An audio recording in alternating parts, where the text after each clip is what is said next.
Anal Lovers 4-pack, books 29 to 32, Anal Sex Erotica, first time, Anal Erotica Collection.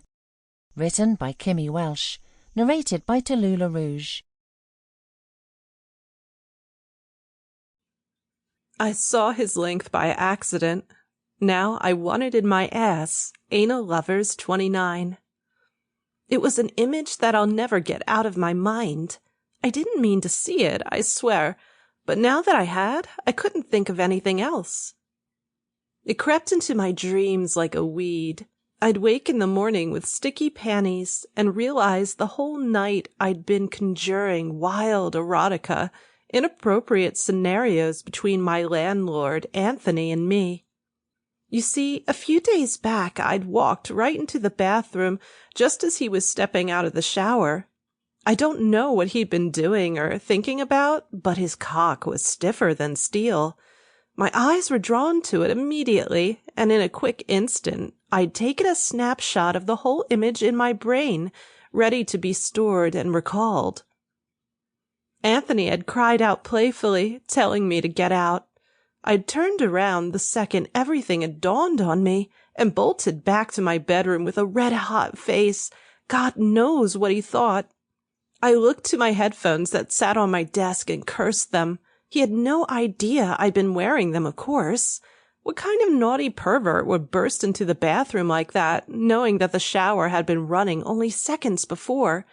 That's what I imagined Anthony was thinking in that moment, as though I'd done the whole thing deliberately. I'd never been more embarrassed in my life. My face went into my hands, and I let out a long groan. There was just no coming back from this. Maybe this was why 19-year-old women didn't live with 40-year-old married men. A few minutes later, there was a knock at the door. I knew who it was immediately. "Come in," I said. Anthony's face emerged around the side of the door. He was wrapped in a towel with water dappling his chest, just like it had dappled his stiff cock. "You see that?" he said. "That's how you knock and enter an occupied room." I had headphones on. I didn't know.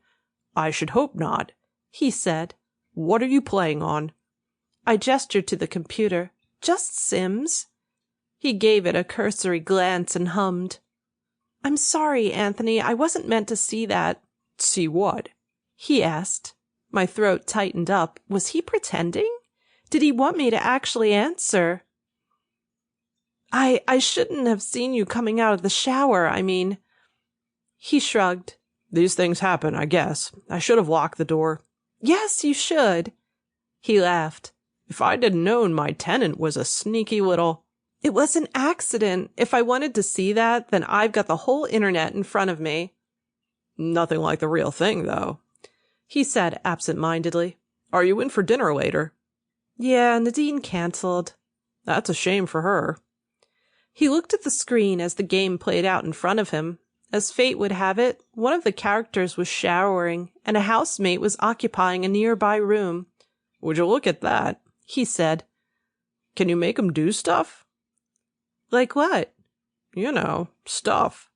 "What kind of stuff?" "Like have her walk in on him?" he asked. "Or is it not that lifelike?" I gave a wry smile. "It's just a game."